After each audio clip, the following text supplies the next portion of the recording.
Well, was eating healthy at the top of your New Year's resolutions? For some of us, eating healthy is a lot harder than it sounds. But here to talk about what it really means to eat right is nutritional therapist Amy Ruth Finegold. Welcome. Well, thank you so much for having me. We really appreciate it. So you're going to give us some really good lessons for the new year. And you brought some props. Let's first talk about your first tip is taking something out of your diet. Yes, we really want to take out the inflammatory agents. And what does that mean? That means sugar and it means gluten. I know people don't like to hear that, but get rid of it. And that's what you have here. So this is my toxic plate. And so this is white sugar, bread, and M&Ms.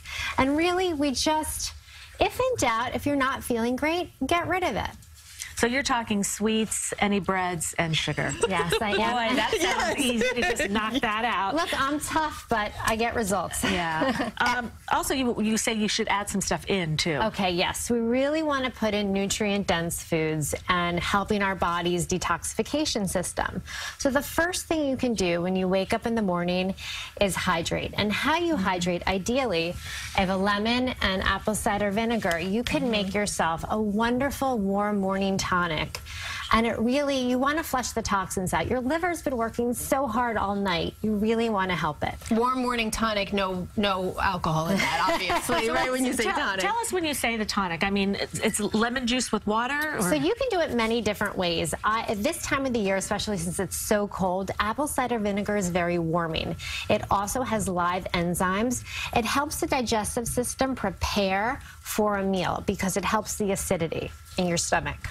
When you talk about adding color to your meals, there should be 5. Well, if you get 5 colors on your plate, you don't have to worry about too many supplements because you're getting your minerals, your vitamins, everything on your plate. So here I have, this is a salad a recipe that I developed that has kabocha squash, quinoa, greens, pumpkin seeds. So you're really getting everything. This is a shredded salad with seaweed, which I love, really nutrient dense.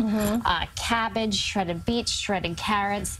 And the other thing that I want to mention is we need the right macronutrient ratio. So you can get a fabulous multicolored salad, but you're still going to be reaching for those M&Ms if you don't have the right ratio of fat and protein.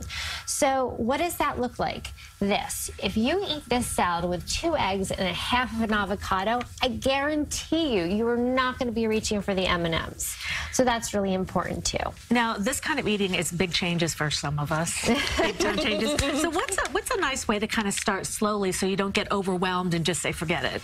Let's start with one thing. Take out the bread, take out the gluten, or take out anything that's in a package that has sugar in it. Start slowly. And then if you're taking out the gluten, you have to replace it with something. And if you replace it with a real food like a sweet potato, you're so much better off. What do you mean when you say mindful eating? Okay, so this is huge. You can have the best diet in the world, but if you're on the go like we all are, you're not absorbing your nutrients. So it's so interesting. Digestion is a north to south process. So when you actually take a breath and sit down to a plate, you're telling your brain to release the hormone gastrin that actually makes the hydrochloric acid in our stomachs break down our food. So mindful eating is so important. It doesn't matter what time of the day you eat. For busy moms, I say don't eat with your kids. Pick an hour where you can sit down. So what if it's 3 o'clock? It's when you can eat, so you can absorb and you can feel better throughout the day. That would be a change, just because I find myself eating while I'm doing something else in the kitchen. Yeah, I know, it's hard. And then seasonal foods. Yes. Oh, this is my favorite. So seasonal foods, it's winter. So embrace that. This, to me, I mean, this screams soup. Like a squash soup. But Brussels sprouts are a great green in the winter. Cabbage, parsnip, turnips, and potatoes, sweet potatoes. They come in 3 different colors. Purple, white, orange. Last night, I made these into French fries for my kids, and I thought over which color. So it's just a great way to eat nutrient dense as well, because you'd rather have the produce coming from your state than being shipped from across the country. And then with all of this, you'll feel better. You'll lose weight too, right? That's the side effect. My main goal with my clients is feeling better. Losing weight is always a good side effect, and that always happens. We so appreciate all of your expertise. Thank you so much. Oh, thank you for having me. Amy. And you can find more of Amy's tips to eating healthy on our website, cbsnewyork.com. Let's head over now to Vanessa with an update on the forecast.